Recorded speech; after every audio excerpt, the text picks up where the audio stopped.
he's facing any criminal charges. And right now, Dean Longo with the Charlottesville Police Department is coming out. Let's listen in. Good afternoon, everyone. I'm Tim Longo. I'm the Chief of Police for the City of Charlottesville, Virginia. Joining me here this morning, or this afternoon rather, is Detective Sergeant David Harris, Detective Jake Via. They were responsible for the investigation into the horrific allegations raised in the November 19, 2004 article which appeared in Rolling Stone magazine. Now, after the press conference this afternoon, you will be giving a very lengthy document. I say lengthy, it's about 6 or 7 pages. It kind of outlines the steps that Detective Sergeant Harris and Detective Via went through in an effort to investigate this incident. And what I'm going to do this afternoon is kind of in bullet form go through what those steps were and tell you the outcome that we've reached. And then, of course, we'll answer any questions that you might have to the extent we're able to answer those questions. So I'll ask for your cooperation up front. Before I begin, I want to take a moment to thank President Terry Sullivan at the University of Virginia and her staff for making themselves available to us, not only personally, but also making those records that they are legally able to disclose available to us so we could do as thorough a job as possible to investigate these allegations. I also certainly want to thank Legal Aid. They were helpful in the early stages of this investigation, working with the young lady that we came to identify in this case as Jackie. Also want to thank counsel on behalf of the Phi Psi fraternity who made available to us persons and records and other information that was helpful in our investigative process. I want to thank the University of Virginia Police Department, of course, our partner each and every day as we deal with issues in and around the university community. I also want to thank those who had the courage to come forward when we asked and be interviewed and cooperate with this important investigative process. They were under no compulsion to do so. We had no authority upon which to compel their cooperation, but they came forth nonetheless. And then lastly, I want to thank our service providers in the community and commit to our service providers and our survivors in this community to work to help address the important needs of the survivors of sexual assault in our community. As you know, the November 19, 2014 article that was published in the Rolling Stone magazine prompted tremendous concern, and I think that's probably an understatement, in our community and throughout our nation about sexual assault generally and specifically how sexual assaults are handled on college campuses. Immediately upon the release of that article, the department was contacted by President Sullivan, and she respectfully requested that we commence an immediate criminal investigation into the facts that were contained within that article. Dean Nicola Ramo first learns of sexual assault that had occurred in September of 2012 on May the 20th, 2013, when she met with Jackie. Jackie was referred to Dean Ramo at that time for some academic issues, and it was during the course of that meeting that she described a sexual act. But that act that was described was not consistent with the facts and circumstances as they were described in the article in Rolling Stone magazine. At that time, she did not disclose a specific location as to where that event may have taken place. She again meets with Dean Ramo on April the 21st, 2014, regarding a physical assault which is alleged to have occurred on the corner involving 4 male subjects. And it was during the course of that meeting that she discloses the Phi Kappa Psi house as the location of the September 28, 2012 sexual assault. Now, the Charlottesville Police Department first became aware of the 2012 assault when an officer came to meet with Jackie and Dean Ramo and a University of Virginia police officer in April of 2014 after Jackie's second meeting with Dean Ramo. She described a set of circumstances that occurred on the university corner early that month, April the 6th, 2014 to be exact. Somewhere in the area of Ellwood Avenue, she would say that she came upon 4 male individuals. They began to follow her. One of them called her name. As she turned to look in their direction, she was struck with an object that in further investigation, or rather in interviewing, would be disclosed as a bottle. She said she was struck in the side of the face. She said that when she went home that night, her roommate, who was a nursing student, actually had to help pick the glass particles from her face. And I will tell you that that roommate was subsequently interviewed, and she denies doing that. She further would describe the injury that she saw on her roommate's faces as being something of an abrasion. That description is consistent with what investigators would conclude when seeing a photograph that was taken sometime during the week of April 11th, which shows some swelling around Jackie's eye, and again, something that appears to be more of an abrasion as opposed to a blunt trauma injury. Jackie would further say during that interview that she made a telephone call in the area of the parking garage on Elliewood, and that phone call was placed to, I believe, her mother. We had an opportunity to look at phone records that we believe are Jackie's phone records, and there is no such call outlined in those records. There was also a call for service, the totally unrelated call for service, around that same time period, in which a Charlottesville police officer respondent was there for several minutes. Where the officer was on Elliewood would have been visible to someone who would have been in or around the parking garage. I might highlight that, again, it wasn't until several weeks later that Jackie brings that assault to our attention. It's also at that time that she reveals a sexual assault that took place in 2012.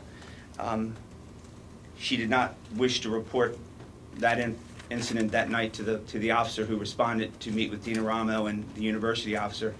And so no report was written at her request.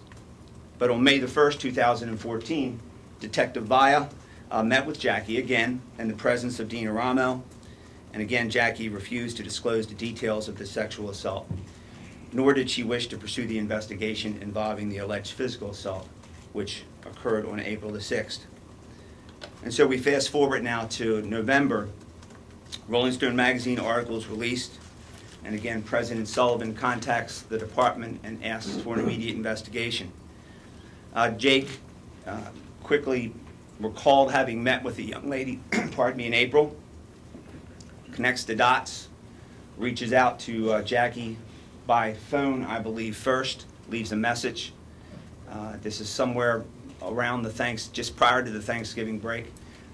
Next day, he emails Jackie, and that time Jackie responds back to him, and she agrees to meet with Detective Vaya after the Thanksgiving break. And so on December the 2nd, she comes to the Charlottesville Police Department accompanied by Dean Laurie Castine from the University of Virginia Dean of Students Office. She's also present with legal counsel that she had acquired through Legal Aid and Justice Center here in Charlottesville. And through her lawyer, she refuses to give a statement or answer any questions.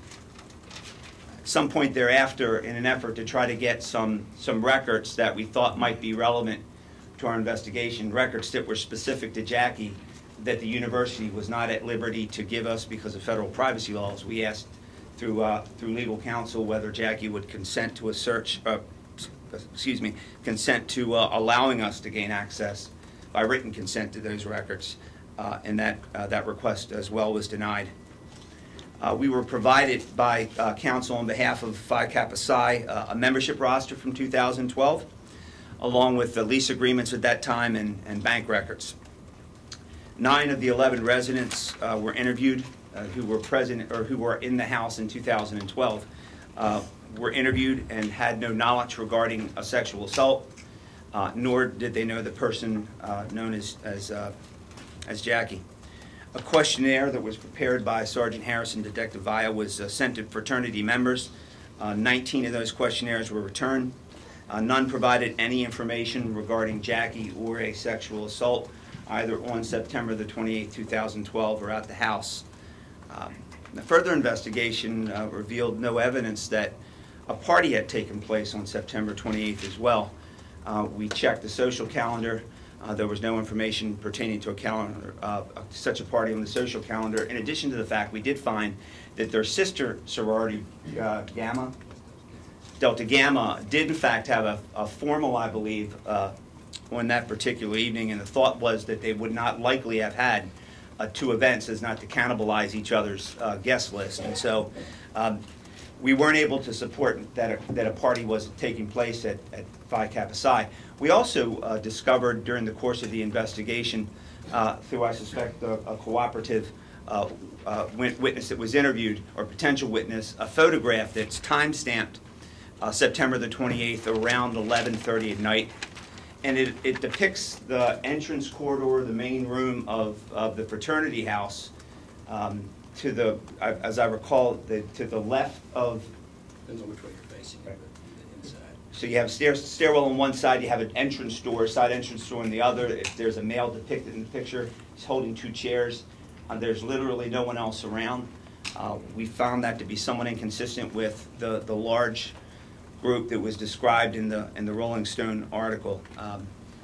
Suffice it to say, we were unable to find any basis of fact to conclude that there was even an event on September the 28th, 2012 at that particular fraternity house.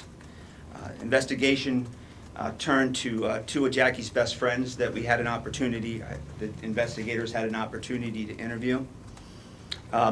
They were aware that Jackie was to be going on a date that particular night with a person identified as Haven Monahan. They had never met Haven Monahan. They had exchanged text messages with a person they believed to be Haven Monahan, but again, they had never met him. It's my understanding, as I recall, they were supposed to be going to the Boar's Head Inn for a dinner, and then they were going to go to a subsequent fraternity event. Unfortunately, the Boar's Head Inn doesn't retain reservation records from 2012. We didn't have sufficient information to access any credit card information to determine whether they even, anyone ever dined at the Boar's Head Inn that evening or not.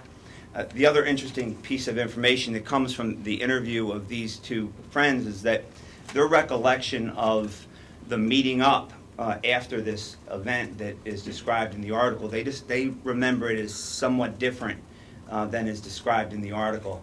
I believe the article indicates that Jackie reached out to her friends and then they met up closer to the Mad Bowl, or the area where the alleged assault took place. The friends seem to think that it Fitzhugh Dorm, somewhere across campus, was the location. They don't recall any physical injuries. They do feel like something occurred, but they don't recall any physical injuries. And so there's some inconsistencies between what they recall and what's outlined in the article. We've made numerous attempts to identify who Haven Monahan is, to the extent that Haven Monahan even exists, using that telephone number that they believe they were texting back and forth to. We searched numerous internet sites to try to identify him. The telephone number came back to, it was a Google number as I recall, and there was no information that could be obtained, subscriber information that could be obtained from Google. We interviewed members of the aquatic staff. Haven Monahan, or this person Drew that's identified in the article, and Jackie were supposed to have worked together at the aquatic center pool. Interviewed the supervisors at the pool. None of them were familiar with a Drew or a Haven Monahan.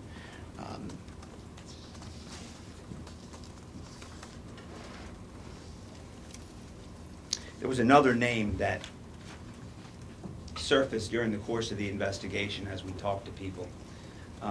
This individual was someone worth looking at because I believe he worked at the aquatic center, and he also belonged to a fraternity, but not this same fraternity. So we wanted to be as thorough as we could. We contacted that person. He met with us. He was represented by counsel as well. He gave statements. He provided financial records, work schedules. I don't know that there was ever any overlap with respect to his shift or Jackie's shift at the pool. We also went as far as to interview, I believe, 5 of the 6 persons who resided at the fraternity that he was part of. All of them were cooperative, as I recall. and none of them had any information regarding a sexual assault that occurred at their house, nor were they aware of Jackie, as I recall.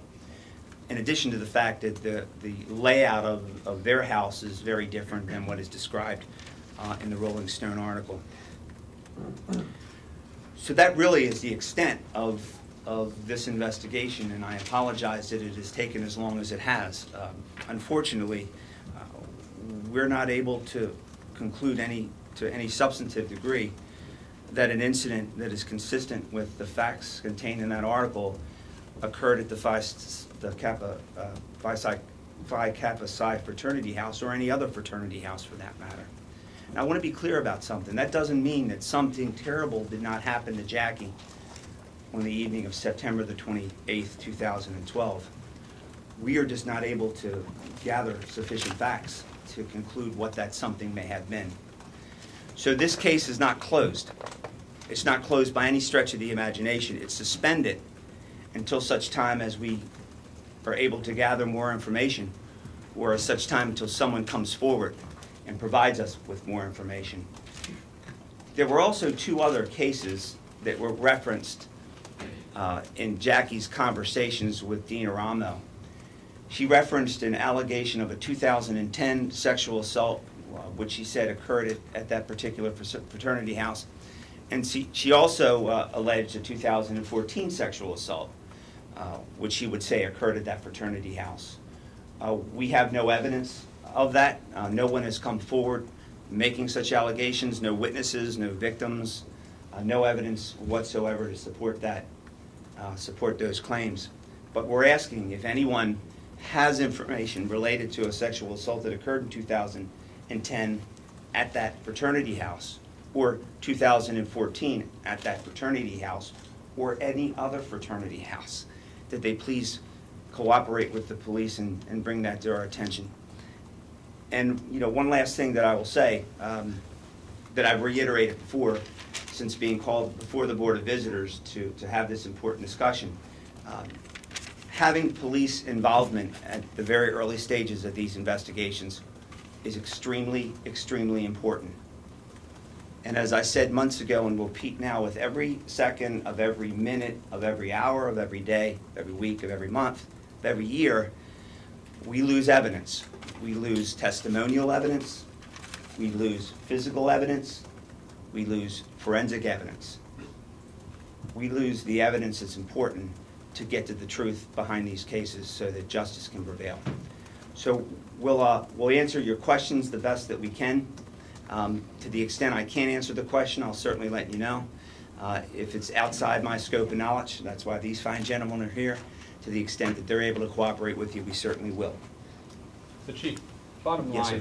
as far as you can tell, the allegations laid out in the Rolling Stone article, as they were laid out in the magazine, they were untrue? We have no way to support that. We have no evidence that supports those assertions. Did Jackie say anything or do anything in the course of this investigation misleading the police that could result in any kind of charges against her? We've had really our only encounter with Jackie, other than the telephone call and an email exchange, is when she came in with counsel in early December, and that is our last physical encounter with her, and any and all other information was shared through counsel. Yes, ma'am. Did she say that she was cooperative in the investigation? Well, she did not provide us a statement. Did she give a reason? And just a follow-up question. After the article came out, people were saying that there was a rape culture on campus. In the investigation, was there anything to back that up? With respect to this investigation, we could find no information that would corroborate such an assertion. Yes, ma'am. How much time and money did the Charlottesville Police Department devote to investigating this? I have not made that determination. A lot of time and energy went into trying to track down people, keeping in mind that we had no way to compel cooperation. So some of the time taken and invested was just trying to locate folks and get them in to interview them. Hey, Yes, the ma'am. investigation included a sit-down interview with Sabrina Earbley, who wrote the Rolling Stone magazine. We did interview her, yes. And what was she able to corroborate anything? Yes, she was able to provide us some very specific questions. As a journalist, I mean, there's some things she just could not get into because of protecting her sources, but some of the stuff that was in the article, we were able to actually go through and try to get in a little more detail than what was actually printed. So, yeah, she was cooperative with us as best as she could be. Did she seem to stand by the story when she was speaking? You'll have to ask her that. Can you just Hey, Chief. clarify, so it sounds like there had been a history of her saying that she had been assaulted. There was one other case? No, I think those were other alleged victims. In total, I thought when she was walking down the street, she said. Yeah, let me clarify that, thank you. The second time she met with Dina Ramo in April of 2014, she discussed a physical assault, being struck with a bottle on April the 6th. It's when she met with an officer regarding that incident that she also discloses to us for the first time the sexual assault that occurred in 2012. But you had talked with her about a previous assault. She had come to police about an assault other than what was reported in Rolling Stone. That was the April the 6th assault with the bottle? Yes, ma'am, that's correct. Can you describe the phone records that you reviewed and how you obtained them? I cannot. Yes, sir. You mentioned something about 2010. Can you just clarify if that came from Jackie or someone else, or what that was? Well, my understanding is, and DJ, correct me if I'm wrong, is that Jackie brought to Dina Ramo's attention an incident in 2010 and 2014, but no one has come forward to report those incidents. Chief, I'm just confused because, I mean, maybe I'm wrong, but I didn't think Jackie was at the University of Virginia in 2010. I don't know that she had actual knowledge of the event, but had knowledge such that she was able to share it. But there weren't incidents, she Not- wasn't reporting incidents with herself. That's Oh, correct. okay. They were Yeah, not that's valid. incidents that involved her. Thank you for that point of clarification. Chief, Yes, quick ma'am. question. You mentioned the importance of how important it is to investigate early, to get that forensic evidence. But why was this not fully investigated, like you mentioned, the criminal investigation, right off the bat when you learned about this? When we learned about it? Well, first of all, when are you talking about in April and May of 2014? Right, early on, before, because you mentioned that it was the university who asked you to come forward and help with an investigation, but upon learning of the allegations, upon your officers talking to Jackie, was an investigation? She did not wish to pursue the criminal justice system as part of her options, and she certainly had the right to do that at that point. did she give a reason why, or her attorney give a reason why she wasn't fully cooperative this latest time around? I don't recall that she did. No, the last contact we had with her was on December 10th, and we were very distinctly and succinctly told that she would not talk to us, that she would not file a report, that she did not want it investigated, and that we were not to talk to her again. So that's. Yes, sir. Given what you've described, a comprehensive, thorough investigation, credibility issues, reluctance of the individual to pursue charges, why aren't you closing the case? Because I can't prove that something didn't happen. And there may come a point in time where either this survivor or this complaining party, this person we've identified as Jackie, or someone else may not come forward with information that might help us move this investigation further. I think it's a disservice to Jackie. I think it's a disservice to, frankly, to the university to simply close this without at least allowing an opportunity so that if additional information comes forward, we're able to further investigate it. So how long do you keep it open? Years? There's no statute of limitations on this particular type of crime. Yes, sir. After Jackie met with the University of Virginia in May 2013, was there any communication between the university and Charlottesville Police regarding what she talked about? And was there any, if not, was there any information given about why the university did not reach out to the police? We first learned of this incident in April of 2014. And did the university explain why they did not reach out to you before April 2014? I think that's a question best asked of the university, and it's part of the larger discussion of how universities, the process that universities will go through as we move forward, the protocols, to report this kind of information to the police and how that will be reported. I learned a lot about federal law that I didn't know much about prior to this, that really is somewhat restrictive in how universities share certain types of information with law enforcement. And so hopefully as we move forward, we'll get to work through some of those laws as well so they don't create, I think, the unforeseen consequence of being an obstruction to a criminal investigation. Yes, sir. Just to clarify, Jackie is not facing any charges?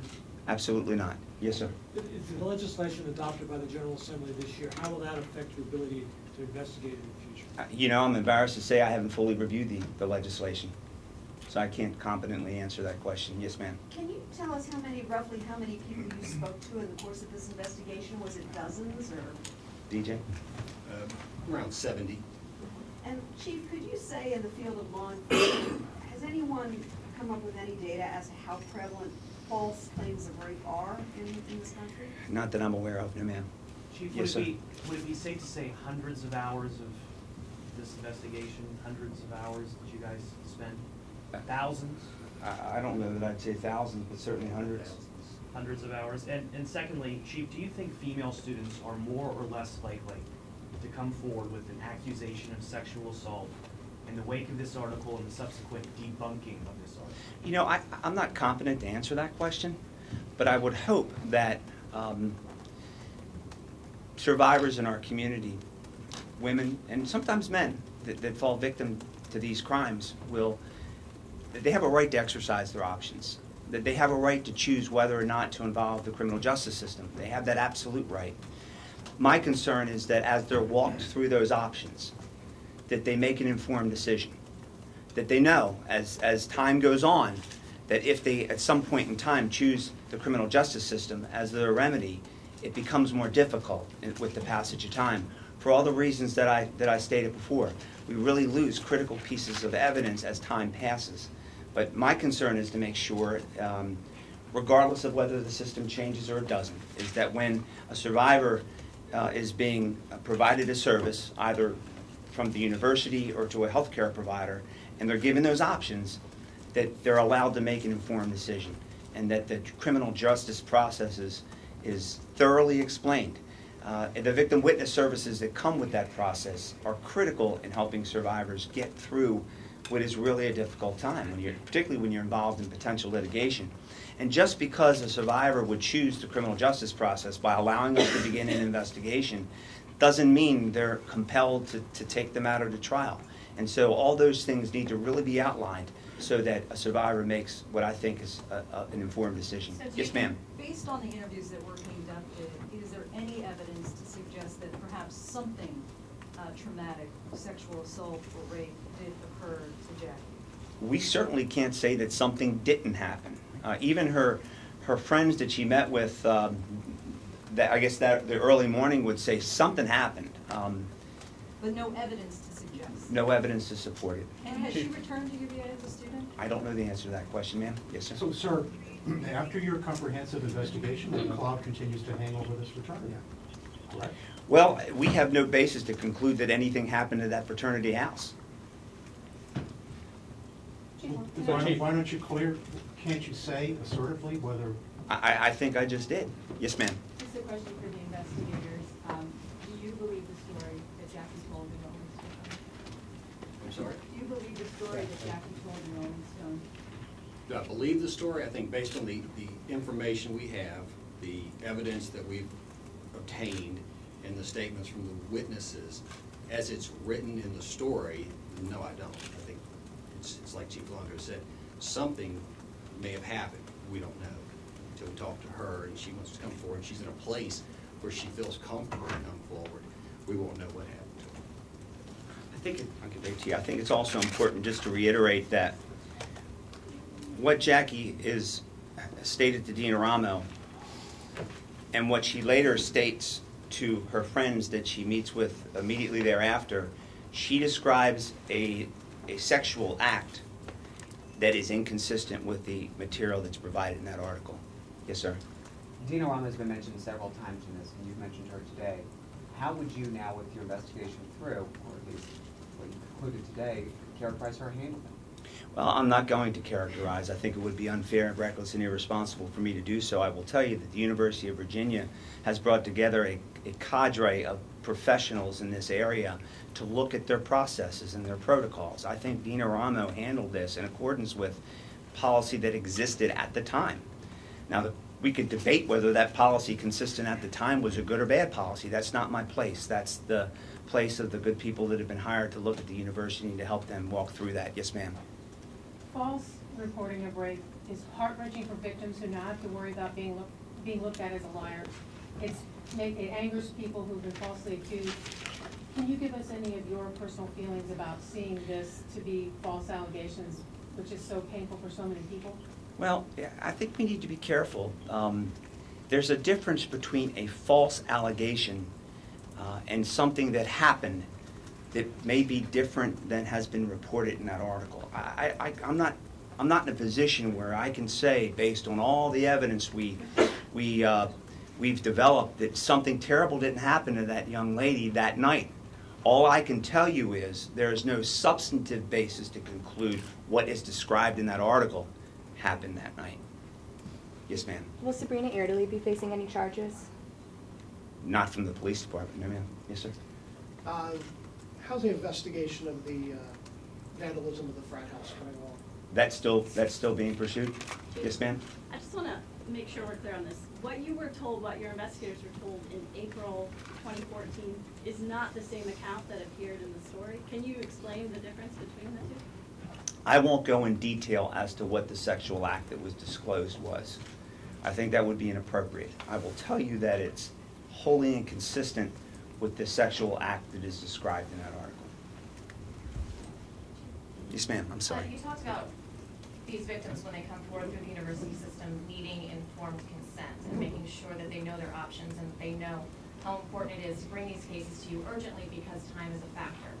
The way you were saying it, it made it seem that maybe you think the current university system, maybe not just UVA but across the country, isn't sufficient in giving those victims informed consent? Well, I'm not part of that process, so it would be inappropriate for me to evaluate a process that I'm not part of. I will tell you that as a law enforcement official, and this is not a statement directed at our university, it's a broader question as to how, as you've said, it's handled at universities across the country. I think I need to be sure, it needs to be demonstrated to me that when that process, when the survivor is walked through that process, okay, or here are your options, you can do nothing. We can help you with medical treatment and psychological counseling and other resources to get you through this difficult time. You can use the administrative process within the university. But then there's this other process within the criminal justice system. I would want to make sure that when they get to that process, not that the other processes aren't important, they're hugely important. Support for the survivor is first and foremost. That's hugely important. That once they're in a position to listen and to think through the next series of options, I would want them to really have the opportunity to hear how time can damage our ability to gather evidence. And from a law enforcement perspective, do you not feel like you're getting that? Like when you deal with these cases, do you feel like you wish there was more of a push? I would like to get the information as quickly as I possibly can get it, and have in place a mechanism that allows for that to take place. But look, this is a discussion that legislatures are having across the country. And as has been mentioned, there's legislation before the governor now that may address some of these issues. There's a real hard look at the university's protocols that might address some of these issues. And I'm willing to give it the opportunity to let all those things happen and be part and really be part of implementing what some of the good solutions are. Yes, ma'am. Why do you think Jackie told her story to the Rolling Stones reporter and wouldn't talk to you? I can't answer that question. Yes, ma'am. Do you feel that since the article was published, more women, more female students have come forward to report sexual assault to not just the university but to the police? You know, we haven't looked at the reporting numbers. That's certainly something we can do and get back to you on. Yes, sir. Chief, you're a leader in this community. In the past year, a UVA student has been murdered, arrested, made infamous through this article on the national stage. How would you personally describe this past year, and what do you say to the students who are just tired of controversy? You know, I had the opportunity, the privilege of meeting with students on Friday afternoon. Perhaps you might have been there. And I made a statement in the beginning, and I meant that statement from my heart. These students have been through, as you've indicated, so much in the last 7 months. In the last 7 months, their university and our community has been on a national stage 3 times. But they keep getting up, right? They keep getting up. They dust themselves off and they continue to move forward. And I hope that continues to happen. And we're committed, this police department's committed, and I hope this entire community's committed to helping them do that. mean, this is a great community, and that's an outstanding university. And like every other place in the world, it's got its issues, just like our neighborhoods and communities have its issues. It's identifying those issues and collaborating to work beyond those issues and come up with solutions that I think are so important. And we're going to continue to do that. We're going to continue to stand by these students because they deserve that. Are you worried of a chilling effect for future cases? That very well may be a result. That is a discussion that we've had. It's a discussion that I know that others have had in our community. And we certainly do not want to undertake a process that is going to have a chilling effect on someone coming forward and seeking resources to help them through a really difficult time in their lives. I appreciate your time and I appreciate your patience. And you have one more question and then... No, just spellings of names. Okay. I got one. Hollis. Has this department ever prosecuted anyone for false report of rape? Not that I'm aware of. And so that we're clear, we would, before we would ever undertake that, we would certainly sit down with our Commonwealth attorney. I would never place a charge such as that without a comfortable sense that our Commonwealth attorney would pursue it. He ultimately is the prosecuting authority for our city. And if I'm going to place a charge of that magnitude, I'm going to make sure that the Commonwealth attorney supports that charge, feels as though he can prosecute that charge, and has a desire to prosecute that charge. Because one could argue, too, that that could have a chilling effect on a reporting process. And so I would want to be really sensitive before I would do something like that to make sure that I was thinking it through, and I was thinking it through with someone with his depth of knowledge. And again, he's the prosecuting authority. Thank you all for your time. Have a great afternoon. Where's the handout you mentioned? The document? It'll be coming to you from Miriam Dickler probably within the next hour. Can the Yes. investigator say his name and spell it for us, please? Yes, it's David, common spelling, J. Harris, Harris, and it's Detective Jake, Jake, Via, VIA. Which one is the class? I'm sorry, this is DJ Harris. Thank you. Thank you all. Have a great day. You prefer to go by DJ? Yes, I do. Thanks. Thank you.